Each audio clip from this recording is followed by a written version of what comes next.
নমস্কার, স্কিল বাংলা চ্যানেলে আপনাদের সকলকে স্বাগত জানাই। দেখুন, দুটো বড় ঘটনা ঘটে গেছে লাস্ট 3-4 দিনে। এক, অরুণাচল প্রদেশে ভারতের জমি চীনের সেনা দখল করে নিচ্ছে, এরকম ক্লেম এসেছে এবং সেটাও ভারতবর্ষের ওই এলাকায় বসবাসকারী অরুণাচল প্রদেশের মানুষদের থেকে এসেছে। এবং দুই, ভারতবর্ষের জাস্ট পাশে বাংলাদেশে মোংলা পোর্ট, মোংলা বন্দর, এটাও নিয়ে নিয়েছে চীন। তো দুটো ব্যাপার আমাদের সিকিউরিটির জন্য অত্যন্ত গুরুত্বপূর্ণ এবং আমাদেরকে এই দুটো ব্যাপার টোটাল ডিকোড করে বুঝে নিতে হবে। চলুন একে একে দেখা যাক। প্রথমে আমরা বাংলাদেশের কেসটাকে নিয়ে আলোচনা করে নিই, তারপর অরুণাচলের কেসটাকে নিয়ে আলোচনা করব। আপনি দেখতে পাচ্ছেন ফার্স্ট পোস্ট থেকে, এনডিটিভি থেকে, দ্য প্রিন্ট থেকে, নিউ ইন্ডিয়ান এক্সপ্রেস থেকে প্রত্যেকে একটাই খবর করছে যে how Bangladesh handed India's Mongla port project to China.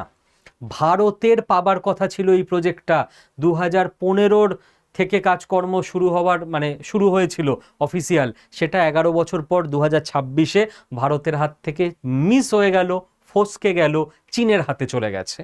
এবার এই যে আমরা সমস্ত কথাবার্তা বলছি না, মোংলা পোর্টটা, আপনাদেরকে প্রথমে আমি ম্যাপে দেখিয়ে নেব এই মোংলা বন্দরটা কোথায়। দেখুন, এইটা হচ্ছে ভারতবর্ষ, এই হচ্ছে আমাদের পশ্চিমবঙ্গের সুন্দরবন অঞ্চল, ঠিক আছে, ম্যানগ্রোভ অঞ্চল। এর ঠিক পাশে এইখানটা বরিশাল, আর এইটা হচ্ছে মোংলা, এইটা হচ্ছে মোংলা, ঠিক আছে। এইখানে দেখতে পাচ্ছেন আপনি চট্টগ্রাম, এই যে চট্টগ্রাম, সেটা কিন্তু অনেকটা দূরে, এটা বিশাল বড় বন্দর একটা, ঠিক আছে।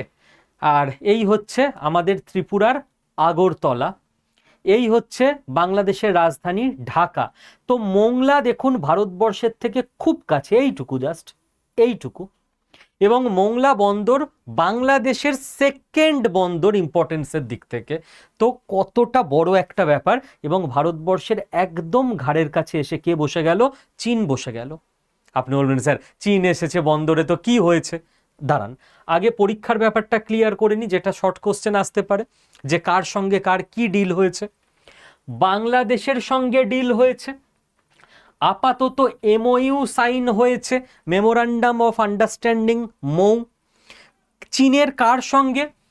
China civil engineering construction corporation, 4টে C, China civil engineering construction corporation, এই কোম্পানির ডিল হয়েছে। এই কোম্পানিটা চীনের স্টেট ওন্ড, মানে চীনের সরকারই চালায় এই কোম্পানিটা। তো খুব একটা, দেখুন, প্রাইভেট কোম্পানি হলেও যে দেশের কোম্পানি সেই দেশের ইশারাতেই কাজ করবে। এই জন্যই আমেরিকা বিভিন্ন প্রাইভেট কোম্পানির মাধ্যমে গোটা পৃথিবীতে নিজেদের কন্ট্রোল রেখে দিয়েছে।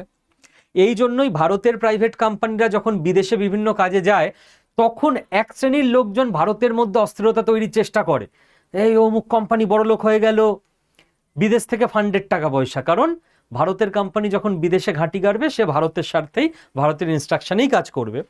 আর এই কোম্পানিটা, এ তো কোনো প্রাইভেট কোম্পানিও নয়, এ একেবারে চীনের স্টেট ওনারশিপে থাকা কোম্পানি, পুরোপুরি চীনের সরকার যা চাইবে সেই কাজ করবে।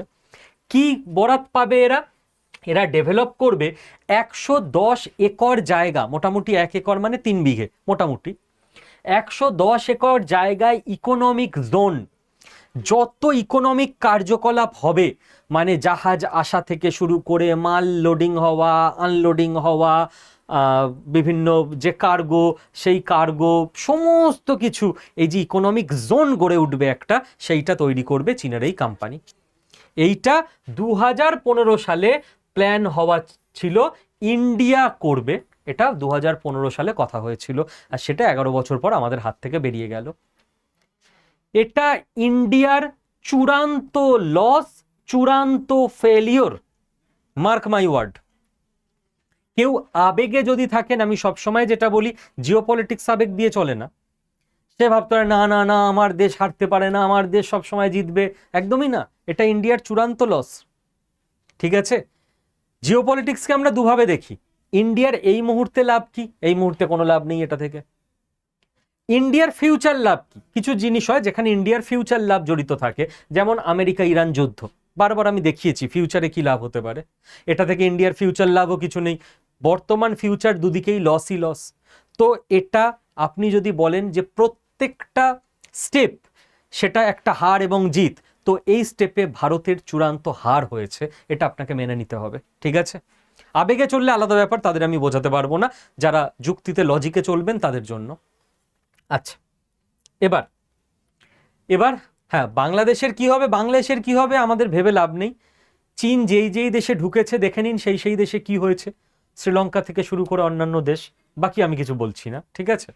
তো বাংলাদেশের কি হবে বোঝাই যাচ্ছে, বাট ওরা তো ধ্বংস হবেই, আমাদের কি হবে সেটা নিয়ে আমরা চিন্তিত থাকবো এখন।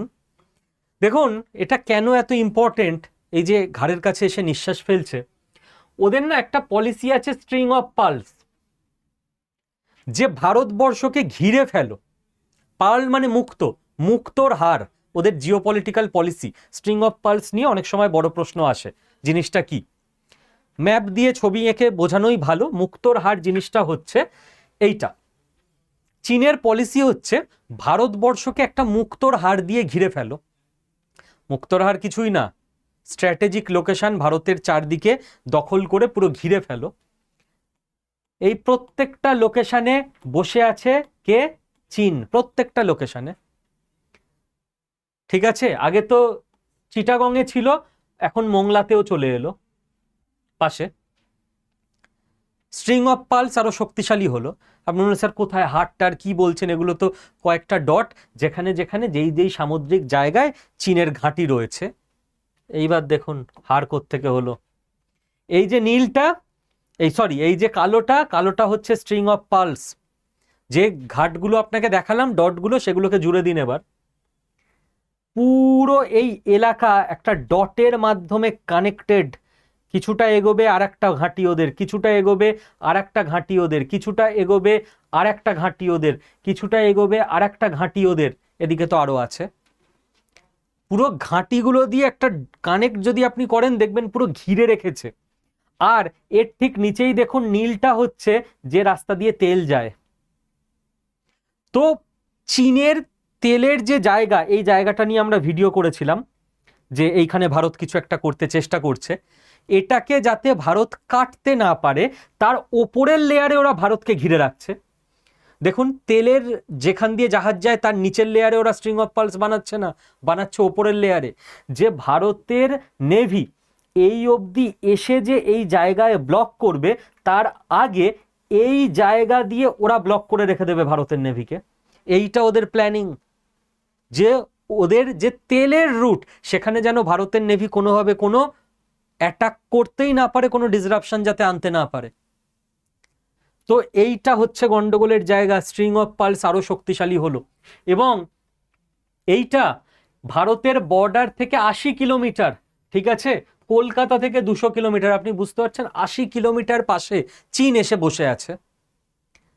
চীন এসে বসে থাকলে স্যার কি হবে, ওরা তো ইকোনমিক জোন করছে, ঘন্টা ইকোনমিক জোন করছে, কথার কথা ওটা। এটা ডুয়াল ইউজ হবেই হবে, লিখে রাখুন। কদিন পর ওখানে মিলিটারি রাডার বসাবে, সার্ভেলেন্স করবেই করবে চীন, লিখে রাখুন। চীন যে সমস্ত জাহাজগুলো সমুদ্রে পাঠায় মাছ ধরতে, ওই জাহাজে সার্ভেলেন্স সিস্টেম বসিয়ে রাখে, যে যে যে দেশের পাশ দিয়ে যাবে সেখানকার ছবি টবি তুলে নিয়ে চলে আসবে, কোথায় পাহারা দিচ্ছে, সেখানকার কোস্টগার্ড কি করছে, প্যাট্রোলিং কি ভেহিকেল রয়েছে। আর 80 কিলোমিটার দূর থেকে বসে ভারতে প্যাট্রোলিং করবে না, সার্ভেলেন্স করবে না, পুরো কলকাতা পুরো পশ্চিমবঙ্গকে সার্ভেলেন্সের মধ্যে রাখবে? এ হতে বাধ্য। কেন ভারতের চিন্তিত হওয়া উচিত? ভারতের চিন্তিত হওয়া উচিত কারণ ভারতের যে অ্যাক্ট ইস্ট পলিসি, সেটার ওপর একটা বড় ব্লো হচ্ছে এইটা। অ্যাক্ট ইস্ট মানে আপনি যদি ম্যাপের দিকে তাকান, ভারতের ম্যাপ এখানে কি লাস্টে আমি এনেছি, যদি আপনি ম্যাপের দিকে তাকান, হ্যাঁ দেখুন এইটা বাংলাদেশ, ঠিক আছে? বাকি সাদাটা হচ্ছে ভারত, লালটা অরুণাচল প্রদেশ। এটা আমি পরে লাস্টের দিকে অরুণাচল আলোচনার সময় দেখাবো। তো ভারতের দেখুন এই যে নর্থ ইস্ট, এই নর্থ ইস্টের সঙ্গে মেনল্যান্ড ইন্ডিয়ার মাঝখানে একটা বাংলাদেশ আছে, তাই না? তো বাংলাদেশের বিভিন্ন জায়গা যদি আমাদের লজিস্টিক্স এবং কানেক্টিভিটির মধ্যে পড়ে, আমরা ইজিলি এরকম চলে যেতে পারবো। আমাদের এখন কলকাতা থেকে যদি এদিকে যেতে হয়, আমরা এই শিলিগুড়ি হয়ে এইখান থেকে ঘুরে এখানে আসতে হয়। এত ঝামেলা আমরা করব কেন? পাহাড় দিয়ে যাব কেন? আমরা তো সোজাসুজি চলে যেতে পারি না? কত টাকা বাঁচবে, টাইম বাঁচবে, ফুয়েল বাঁচবে, আমরা যেতে পারি না। কারণ ওটা একটা দেশ, আলাদা দেশ, তাদের সঙ্গে আমরা রিলেশন বেটারমেন্ট করছিলাম যাতে যেতে পারি। এখানে এসে চীন বসে যাচ্ছে, আপনাকে যেতে দেবে চীন? ওদের হাতে যখন বড় বড় বন্দর থেকে শুরু করে বাকি জায়গাগুলো চলে আসবে, কখনো যেতে দেবে না। নেক্সট, চোক পয়েন্ট, আমাদের চিকেন নেক শিলিগুড়ি করিডর, তার গুরুত্ব আমাকে নিশ্চয়ই বোঝাতে হবে না। এবার এই যে চিকেন নেক শিলিগুড়ি করিডর, এই শিলিগুড়ি করিডরের কাছে তিস্তা রিভার প্রজেক্টে চীন আসতে চলেছে। মোংলা পোর্টের পরই চীন ঢুকতে চলেছে তিস্তা রিভার প্রজেক্টে।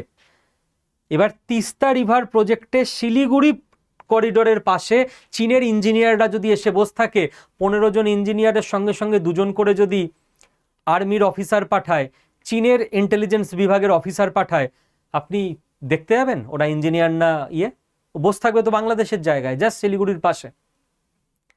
তো মোংলা পোর্ট দিয়ে এন্ট্রিটা নিল ওরা, এরপর আর কি অপেক্ষা করছে সেটাও আমাদের বুঝে রাখতে হবে, ভবিষ্যৎ থ্রেট। এবং বাংলাদেশের ফরেন পলিসিতে একটা বড় শিফট আমরা দেখলাম। হ্যাঁ, আমরা এখানে বলতে পারি আমরা সামান্য একটু সাকসেসফুল হয়েছি। শেখ হাসিনা পর্যন্ত যখন ছিলেন তখন বাংলাদেশের ফরেন পলিসি ইন্ডিয়া ডিপেন্ডেন্ট ছিল। তো ইন্ডিয়া ওদের একের পর এক সাপোর্ট করে যেত, এবং আমরাও উল্টো দিক থেকে কি চাইতাম, যে চীন যেন কোনোভাবে বাংলাদেশের অধিকার না পায়, দখল না করতে পারে, যাতে আমরা অনেক সেফ অ্যান্ড সিকিউর থাকি, পাকিস্তান যাতে না ঢুকতে পারে। যেই শেখ হাসিনার পতনের পর মোহাম্মদ ইউনূস এলো, আমরা দেখলাম আমেরিকা এবং পাকিস্তান সাই করে ঢুকে গেল। তো সেটা আমাদের জন্য ছিল সব থেকে ওয়ার্স্ট কন্ডিশন। হ্যাঁ, তারেক রহমানকে গদিতে বসানোর পর বাংলাদেশে পাকিস্তান এবং আমেরিকান লবি দুর্বল হচ্ছে, তারা দূরে সরে যাচ্ছে, আমরা একটু নিঃশ্বাস নিতে পারলাম। কিন্তু আমরা শেখ হাসিনা পিরিয়ডে যতটা বন্ধুত্বপূর্ণ রাষ্ট্র পেয়েছিলাম সেটা পেলাম না। তারেক রহমানের কাজকর্ম আপাতত এখনই কমেন্ট করার সময় আসেনি, বাট মাঝখানের সময়ের থেকে অনেক বেটার, ইন্টারিম গভর্নমেন্টের সময়ের থেকে। কিন্তু তারেক রহমানও পুরোপুরি ভারতের ওপর ভরসা করলো না। তিনি দেখলেন যে আমার কাছে চায়নার অফারও আছে, তো আমি চায়নাকে নিয়ে চলে আসব। এবং তারেক রহমান অফিসিয়ালি কদিন আগে কিন্তু বেজিং গেছিলেন, চীনের রাজধানীতে, তারপরেই কিন্তু এই ধরনের ঘটনাগুলো ঘটতে শুরু করলো। তো এবার চীনের ইনভলভমেন্ট মারাত্মকভাবে কিন্তু বাংলাদেশে বাড়তে চলেছে, এটুকু আমরা ধরে নিতে পারি। তো বাংলাদেশকে ব্যালেন্স করার দরকার আছে। আমরা ওদের কি অফার করতে পারি, কিভাবে কাউন্টার অফার আমরা দিতে পারি, বাংলাদেশকে দেখতে হবে। না হলে পাকিস্তান আমেরিকা তো গেল, কিন্তু তার বলে চীন এসে বসে থাকবে, সেটাও ভারতের জন্য তো খুব একটা ভালো কথা নয়। ভারত কি কি করতে পারে এর এগেনস্টে, আগে বাংলাদেশটা কমপ্লিট করে নি, তারপর অরুণাচল প্রদেশে আসছি। ভারতের যে নেকলেস অফ ডায়মন্ডস, এইটাকে আরো স্পিডে অ্যাক্টিভেট করতে পারে। নেকলেস অফ ডায়মন্ডস মানে কি, ওরা যেহেতু স্ট্রিং অফ পার্লস শুরু করেছে চীন, আমরা তারকে কাউন্টার করার জন্য শুরু করেছি নেকলেস অফ ডায়মন্ড। যে চীনকে ওরা আমাদের মুক্তোর মালা দিয়ে ঘিরছে, আমরা ওদের হীরের নেকলেস দিয়ে ঘিরে ফেলবো। এগুলো সবই এক একটা কনসেপ্ট, এটাও বড় কোশ্চেন পরীক্ষায় আসতে পারে। নেকলেস অফ ডায়মন্ড হচ্ছে এটা ভারত, এখানে মঙ্গোলিয়া, জাপান, ভিয়েতনাম, ঠিক আছে, সিঙ্গাপুর, ইন্দোনেশিয়া, সেসেলস, এই সেসেলসে কিন্তু আমাদের প্রধানমন্ত্রী জাস্ট ঘুরে এলেন, জাস্ট 2-3 দিন। এবার নামটা বুঝতে পারছেন কেন ইম্পর্টেন্ট। ওমানের সঙ্গে আমাদের এগ্রিমেন্ট হলো, কেন বুঝতে পারছেন এত ইম্পর্টেন্ট। জাপান আমাদেরকে বিলিয়ন বিলিয়ন ডলার ইনভেস্ট করছে, এবং জাপান বুলেট ট্রেন তৈরি করছে ভারতের জন্য, বুঝতে পারছেন কেন ইম্পর্টেন্ট। আশা করি এবার ডটগুলো আপনারা মেলাতে পারছেন। এদিকে চাবাহার, এইগুলোকে দিয়ে দেখুন আমরা চীনকে অলমোস্ট ঘিরে ফেলেছি।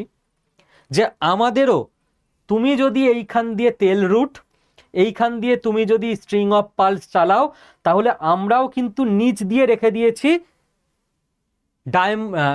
Necklace of diamond. তো এই জায়গাগুলোতেও কিন্তু ইন্ডিয়ান নেভি যখন তখন থাকবে, অ্যাক্টিভ হবে, তো তোমাদের কাউন্টার করার জন্য আমরা আছি। গন্ডগোলের ব্যাপার হলো, আমাদের যে হীরের নেকলেস, এর তো একটা পুঁথি ছিঁড়ে গেছে, এটাই তো গন্ডগোলে পড়ে আছে আমাদের চাবাহার। না হলে আমাদের এই ওমান থেকে ডিরেক্ট মঙ্গোলিয়া অবধি আমরা কানেক্ট করব কি করে? আরো কয়েকটা আমাদের হিরে তো চাই, তবে তো নেকলেসটা তৈরি হবে। তো আমরা অনেকটা পিছিয়ে আছি চীনের থেকে, ঠিক আছে?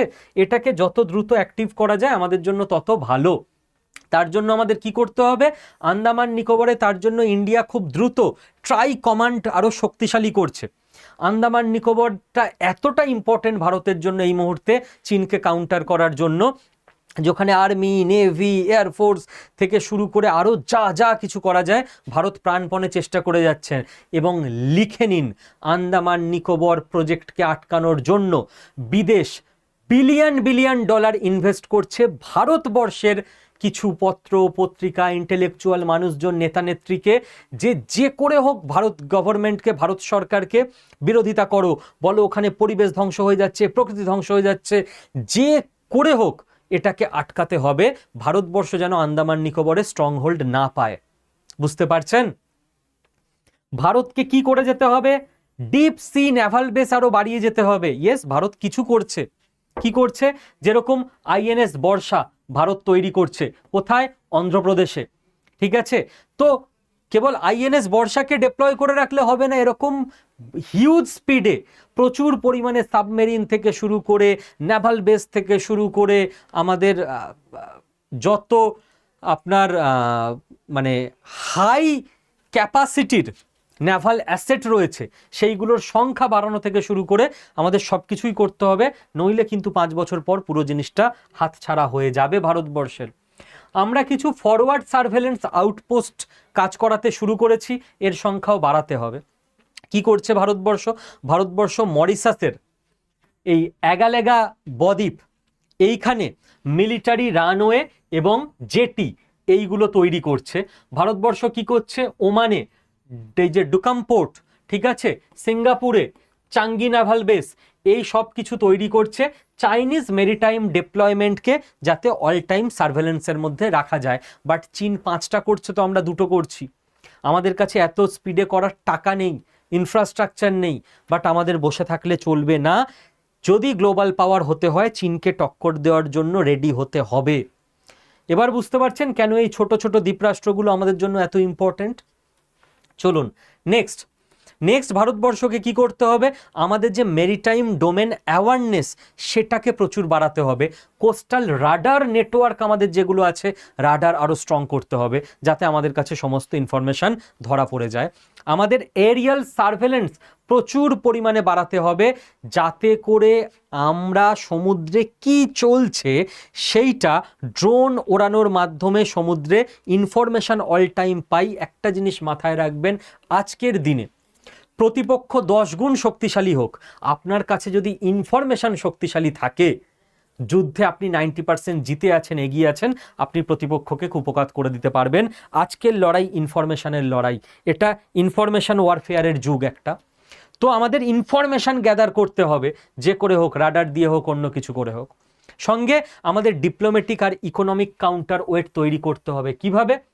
দেখুন, আমরা মিনিল্যাটারাল অ্যালায়েন্স একের পর এক তৈরি করে যেতে হবে। আমাদের কাছে তো প্রচুর টাকা নেই যে আমরা বাংলাদেশকে অফার করব, লোন দেব, চীন যেটা দিতে পারে। তো আমাদের কি করতে হবে? আমাদের এখন জাপান থেকে, আমেরিকা থেকে, সৌদি আরব থেকে, ইউএই থেকে বিভিন্ন দেশের সঙ্গে পার্টনারশিপ করতে হবে। এই পার্টনারশিপ করে যাতে করে সেই দেশগুলোকে দিয়ে অন্তত ভারতের সঙ্গে জয়েন্ট ভেঞ্চারে বাংলাদেশে ইনভেস্টমেন্ট আনিয়ে দেওয়া যায়। তারেক রহমান আমাদেরকে কি বলবে? বলবে চীন টাকা দিচ্ছে, আমার টাকা দরকার বাংলাদেশকে গড়ে তোলার জন্য, আপনারা টাকা দিন, চীনকে আনবো না বাংলাদেশে। ভারতের কাছে অত টাকা নেই চীনের মতো। তো ভারতকে অন্তত তখন বলতে হবে যে ভাই রহমান, 2 দিন ওয়েট করো, আমি ফোন করছি জাপানকে, জাপান তোমার এখানে টাকা দিয়ে দেবে, জাপানের সঙ্গে আমার ভালো রিলেশন আছে, সেটুকু অন্তত করিয়ে দিতে হবে arrangement. Project delivery state fix করতে হবে। এটা কি জিনিস? এইটা হচ্ছে আমাদের যে রেট ট্যাপিজম, আমাদের দেশের যেটা সব থেকে বড় অভিশাপ, ডিলে, সব কিছু দেরি হওয়া। 2015-এ আমরা এই মংলা প্রজেক্টের কাজ তখন পাইনি কেন জানেন? আমাদের অফিসাররা ডিলে করে ফেলেছিল, আমাদের বিউরোক্রেটিক অফিসাররা। যে ডেডলাইন ছিল সেই ডেডলাইন ম্যাচ করতে পারিনি আমরা। এই জন্য ভারতবর্ষে আরো দ্রুত ডিজিটাল ট্রান্সফরমেশন ঘটাতে হবে, যে সেকেন্ডে কাজ হয়, এক একটা ক্লিকে কাজ হয়। এখানে রেড ট্যাপিজম নেই, ওই একের পর এক কাগজ যাচাই চলছে তো চলছে, ওই নেই। আর তার জন্য প্রচুর পরিমাণে সরকারি রিক্রুটমেন্ট চাই। কোনো দপ্তরের লোক কম থাকলে কাজ কি করে সেই দপ্তর স্পিডে করবে? সম্ভব নয়। আর আমাদের ইন্ডিয়াতে একটা সুন্দর সিস্টেম আছে, আমাদের এখানে শুধু মেল করলে কাজ হয় না, মেল করার পর হোয়াটসঅ্যাপ করে দিতে হয়, মেল করেছি এটা সাবজেক্ট লাইন একটু দেখে নেবেন। আরে বলছে দুদিন আগে মেল করেছি রিপ্লাই আসেনি। কাজের স্পিড বাড়াতে হবে, না হলে আমরা ডেডলাইন মিস করে যাব। আজকের কম্পিটিটিভ ওয়ার্ল্ডে আমরা পিছিয়ে পড়ব, চীন একের পর এক প্রজেক্ট পেয়ে যাবে। আমাদের যেটা যে করে হোক করতে হবে, কমার্শিয়াল লেভারেজ বজায় রাখতে হবে। মানে মানে এখনো পর্যন্ত এই যে বাংলাদেশের পোর্টগুলো রয়েছে বা মেন ট্রানজিট পয়েন্ট রয়েছে, সেখানে ইন্ডিয়া পোর্টস গ্লোবাল লিমিটেড আইপিজিএল এরা সমস্ত টার্মিনাল ম্যানেজমেন্ট সিস্টেমটাকে চালায়। এবং ভারতই কিন্তু খুলনা মোংলা এই যে রেল লিঙ্ক এইটাতে টাকা দিয়েছে এটা তৈরি হওয়ার জন্য। তো ভারত কি করতে পারে?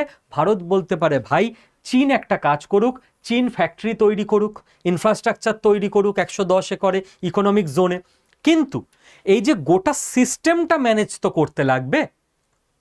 কিছু লোক হচ্ছে বিল্ডিংগুলো বানিয়ে দেবে, আর তারপর তো ডেলি লাইফে এই সিস্টেম ম্যানেজ করতে লাগবে। কারা ম্যানেজ করবে? সেইটা যেন ভারতীয় কোম্পানিদের হাতে থাকে, ওটা যেন আমাদের হাত থেকে বেরিয়ে না যায়, এটা আমাদের দেখতে হবে। কারণ ওটা আসল খেলা।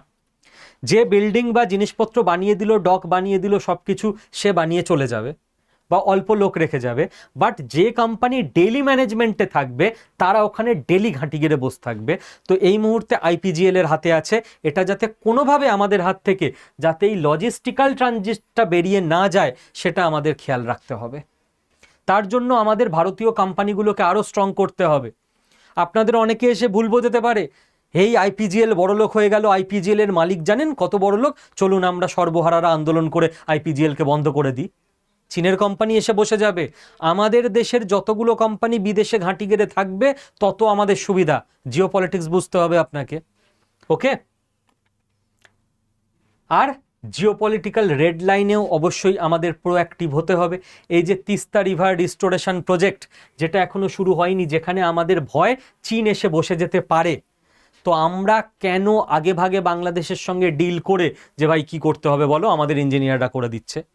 চীনকেও তো টাকা দিতে, আমাদের দাও, একটু কম করে দাও। আমাদের টেন্ডারগুলো তুলতে হবে। এছাড়া কিন্তু ভালনারেবল চোক পয়েন্ট শিলিগুড়ি করিডোরের মতো চীনের কাছে একেবারে সামনাসামনি চলে আসবে। এইটা গোটা মোংলা পোর্ট নিয়ে আমার বক্তব্য। প্রবলেম কি, সলিউশন কি, ভারতের স্ট্যাটাস কি, অত্যন্ত বাজে। ঠিক আছে, গোটাটা। এইবার এই সূত্রে আপনাদেরকে আরও যেটা বুঝতে হবে সেইটা হচ্ছে অরুণাচল প্রদেশ। অরুণাচল প্রদেশের না ওয়েলফেয়ার সোসাইটির একটা প্রোগ্রামে, এই না এরা হচ্ছে একটা ট্রাইবাল কমিউনিটি, NAH, ঠিক আছে, মানে অরুণাচল প্রদেশের পাহাড়ি জনজাতি সম্প্রদায়, বনবাসী সম্প্রদায়। এদের প্রতিনিধি বলছে যে আমরা যে সমস্ত অঞ্চলে গবাদি পশু চড়াতাম, যেখান থেকে আমরা বাঁশ কেটে নিয়ে আসতাম, যেখান থেকে আমাদের একটা রুজি রুটি হতো, বিগত কয়েক বছরে চীনের আর্মিরা একটু একটু করে সেই জায়গাগুলো দখল করে নিয়েছে, আমাদের আর ঢুকতে দেয় না, আমাদের রুটি রুজিতে প্রভাব পড়ছে। মারাত্মক বড় ক্লেম, কোনো রাজনৈতিক নেতা করছে না, সাধারণ মানুষ করছে অরুণাচল প্রদেশের। এইটা হচ্ছে ভারতের ম্যাপ, এইটা অরুণাচল প্রদেশ, এখানে চীন, তাই তো? অরুণাচল প্রদেশের সঙ্গে চীনের রয়েছে বাউন্ডারি। এই অরুণাচল প্রদেশকে এবার আমরা বড় করে দেখবো। এই লালটা অরুণাচল প্রদেশ, ওকে? একদম ভারতের নর্থ ইস্টের লাস্ট রাজ্য, এক্সট্রিম নর্থ ইস্টে। এবার অরুণাচল প্রদেশটাকে আমরা বড় করে দেখব।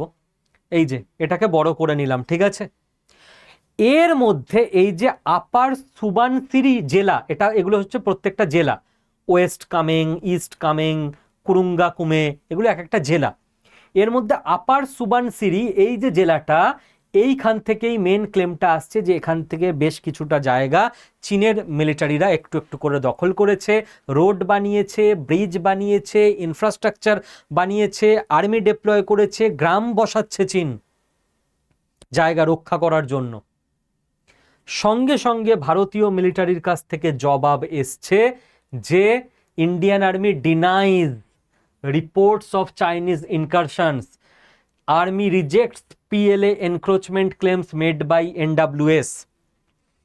তো আমি একটা অল ইন্ডিয়া লেভেলের নিউজ পেপারের আপনাকে দেখালাম, আর একটা অরুণাচল 24, এটা অরুণাচল প্রদেশের একটা নিউজ পেপারে রিপোর্ট দেখালাম, যে ভারতীয় সেনা সঙ্গে সঙ্গে বলেছে যে না, টেনশনের কিছু নেই, আমাদের কাছে এরকম কোনো রিপোর্ট নেই, যা যা আমাদের জায়গা আছে লিগালি সেগুলো এখনো অবধি আমাদের হাতেই আছে, 1962-তে যেটা গেছে তো গেছে। এখানে গন্ডগোল কোথায়? এখানে গন্ডগোল হচ্ছে নির্দিষ্ট কোনো বর্ডার নেই। চীনের মতো একটা বর্ডার ভেবে চলে, ভারতের মতো একটা বর্ডার ভেবে চলে। সাধারণ ওই জায়গার মানুষরা, তারাও হয়তো ভাবছে 10 বছর আগে আমি তো এখানে যেতে পারতাম, এখন তো যেতে পারি না। আমরা তো এটা ভারতের জায়গা বলেই জানি। আপাতত তো চীন এটাকে নিজেদের কন্ট্রোলে রাখছে। ভারতের আর্মি বলছে না, ওই জায়গাটা আমরা আমাদের বলে কোনোদিনই আপাতত আমাদের এলওসিতে রাখিনি, আমাদের লোকরা 5 কিলোমিটার আরও যেত হেঁটে, আপাতত চীন ওটাই বাধা দিচ্ছে, তো লিগালি আমাদের কিছু করার নেই, এই রকম কথাবার্তা এই মুহূর্তে আসছে। বাট আমার বক্তব্য, যদি চীন সত্যি সত্যিই অধিগ্রহণ করে, ভারত কিছু করতে পারবে? সম্ভাবনা খুব কম।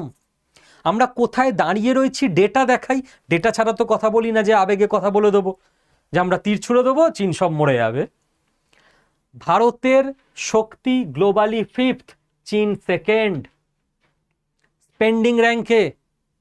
আমাদের বাজেট, ডিফেন্স বাজেট 79 থেকে 92 বিলিয়ন ডলারের মধ্যে, চীনের ডিফেন্স বাজেট 245 থেকে 336 বিলিয়ন ডলারের মধ্যে, আমাদের থেকে 4 গুণ বেশি। গ্যাপ দেখুন, 1 বছরে 4 গুণ বেশি কাজ করবে ওরা। আমরা রিসার্চ অ্যান্ড ডেভেলপমেন্টে আমাদের ডিআরডিও বিজ্ঞানী এদেরকে দিতে পারি 3 বিলিয়ন ডলার, চীন দেয় 44 বিলিয়ন ডলার। আমরা যদি 44 বিলিয়ন ডলার দিতে পারতাম আমাদের বিজ্ঞানীদের, ভারতের বিজ্ঞানীরা কি না করে দিত। মিলিটারি পার্সোনেল আমাদের 14 লাখ আছে, ওদের 20 লাখ আছে, এটা খুব একটা সমস্যার নয়, কারণ আমাদের কাছে রিজার্ভ পার্সোনেল অনেক আছে, যাদের আমরা টেরিটোরিয়াল আর্মি বলি, তো এটা নিয়ে সমস্যা নেই। নিউক্লিয়ার ওয়ারহেড আমাদের কাছে 180, চীনের কাছে 600। এয়ারক্রাফট আমাদের কাছে 588, চীনের কাছে 2000। নেভাল ফ্লিট আমাদের কাছে 297, চীনের কাছে 1000। সব 3 গুণ 4 গুণ করে। এই শক্তি সামর্থ্য নিয়ে আপনি যুদ্ধে লড়বেন, জিতবেন? আবেগে তো ভাসলে হবে না। বাংলাদেশের মতো তো আমরা বলবো না আমরা সেই গামলা করে সাঁতার কেটে কেটে আসছি, কলকাতা দখল করে নেবো, লোকে হাসবে। তো শক্তি সংগ্রহ না করে চীন দখল করে নেবো, লোকে হাসবে। ওইভাবে করা যায় না। ভারতকে এখন থেকে প্রচণ্ড পরিমাণে দ্রুততার সঙ্গে সিরিয়াসলি কাজ করতে হবে এই ব্যাপারে। স্যার ভারতের তো টাকা নেই, কি করবে স্যার? ভারতের টাকা নেই, ভারতের যথেষ্ট টাকা আছে। আপনি প্রত্যেকটা ডিপার্টমেন্টের করাপশন বন্ধ করুন, ভারতের যথেষ্ট টাকা আছে। যারা যারা করাপ্টেড অফিসার, সেটা খোঁজার দায়িত্ব তো আমার নয়, স্কিল বাংলা চ্যানেলের দর্শকের নয়, সরকারের। Central government, state government corruption বন্ধ করে দিয়ে দেখুন, 50% প্রবলেম ওখানে সলভ হয়ে যাবে। করাপশন কি করে ধরা যাবে? কি করে ধরা যাবে? ব্ল্যাক মানি দিয়ে ধরা যাবে। আমি ছোটখাটো উদাহরণ বলছি, বিশাল কিছু এর জন্য রকেট সায়েন্স পড়তে হয় না।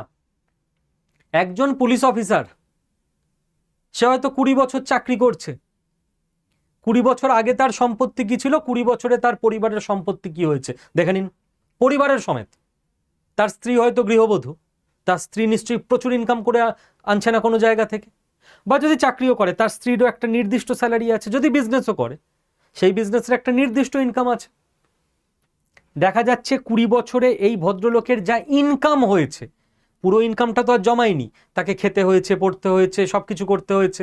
দেখা যাচ্ছে টোটাল ইনকাম 20 বছরে হয়েছে হয়তো 100 টাকা, আরও প্রপার্টি করে ফেলেছে 20 বছরে, বাড়ি, গাড়ি, ফ্ল্যাট, সোনা 200 টাকার। আরে ইনকামের ডবল কি করে প্রপার্টি হয়ে গেল ভাই? তাহলে নিশ্চয়ই কোনো জায়গা থেকে করাপশন করে এনেছে। এটার জন্য তো রকেট সায়েন্স লাগে না।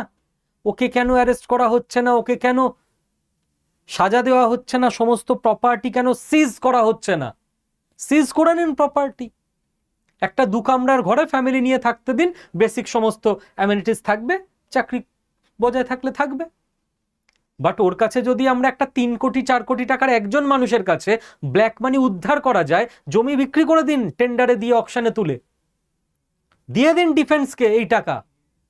দেশে টাকার অভাব নেই, সিজ করতে হবে খালি করাপ্টেড মানুষদের থেকে টাকা। সেটা তো আমি করব না, সেটা তো সরকারকে করতে হবে। ফ্রিবিজ, আমাদের দেশে প্রত্যেকটা রাজ্যে কালচার হয়ে গেছে ফ্রিবিজ। লক্ষ্মীর ভান্ডার, অন্নপূর্ণা ভান্ডার, পরশু অমুক আসবে তমুক আসবে। স্যার এগুলো কি দরকার নেই? অবশ্যই দরকার আছে। কিছু মানুষ এটার ওপর ভিত্তি করেই তার জীবনটা হয়তো একটু বেটার চলছে, ওই 3,000 টাকা দিয়েই হয়তো তার ফ্যামিলির সবার ওষুধ চলে মাসে। ওই 3,000 টাকা অন্নপূর্ণা ভান্ডার না পেলে সে হয়তো ওষুধ খেতে পারবে না, বাকি সবটা চালিয়ে নিতে পারবে। তো ফ্রিবিজ তো সলিউশন নয়। সলিউশন কি? সলিউশন হচ্ছে কোনো গ্রামীণ মহিলা, তার জমি নেই, জায়গা নেই, অল্প একটু জায়গায় আছে, তার পড়াশোনাও নেই, তাকে আপনি, কথার কথা আমি র্যান্ডাম উদাহরণ দিচ্ছি, ছাগল পালনের ট্রেনিং দিয়ে 10টা ছাগল ছানা দিয়ে দিন না সরকারি তরফ থেকে।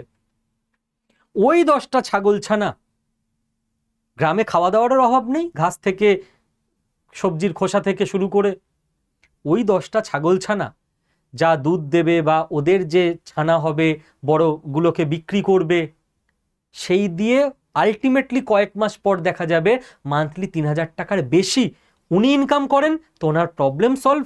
সরকারকে ফ্রিবিজটা গুনতে হচ্ছে না, সরকার টাকাটা ডিফেন্সে দিতে পারে এবং ওনাকে হাত পেতে ভাতাও নিতে হচ্ছে না, নিজের যোগ্যতায় মাথা উঁচু করে চলেন। আমি তো একটা আইডিয়া দিলাম। প্রবলেম সলভ করতে হবে। ফ্রিবিজ কি কোনো সলিউশন নাকি? সাপোর্ট করতে হবে যাদের দরকার তাদেরকে, right? Defence budget any how বাড়াতে হবে, এনি হাউ। ডিফেন্স বাজেট আমরা না বাড়াতে পারলে ভবিষ্যতে কিন্তু মনে রাখতে হবে, এতদিন যারা সুপার পাওয়ার ছিল তারা আমাদের থেকে অনেকটা দূরে, আমেরিকা আমাদের থেকে বহু দূরে। চীন যে ভবিষ্যৎ সুপার পাওয়ার হতে চলেছে আমেরিকার পর, সে আমাদের সঙ্গে বর্ডার শেয়ার করে। তো আর সুপার পাওয়ারের নেচারই হচ্ছে নেক্সট পাওয়ারকে সে উঠতে দেয় না। চীন যখন অ্যাটাক করতে শুরু করবে, আটকানোর মতো ক্ষমতা অন্তত আমাদের কাছে তার আগে হয়ে যাওয়া চাই। জুডিশিয়াল সিস্টেম ফাস্ট ফরওয়ার্ড করতে হবে।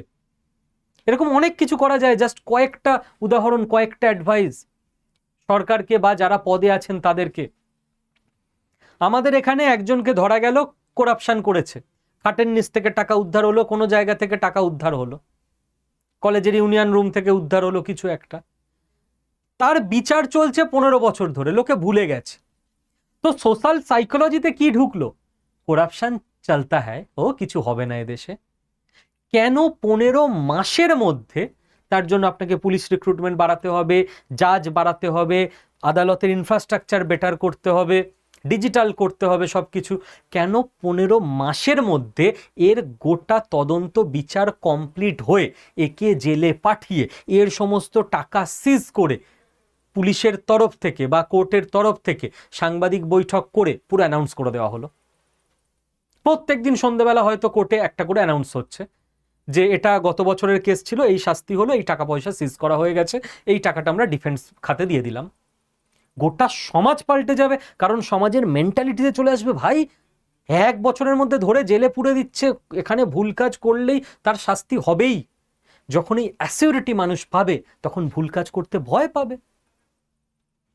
বাট এগুলো আমরা করতে পারিনি।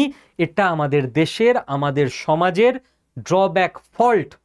ড্রব্যাক নিয়ে, ফল্ট নিয়ে আলোচনা এই জন্য করছি, যদি আমরা আলোচনা করি তবে আমরা এটা নিয়ে আরো ডিপ ভাববো।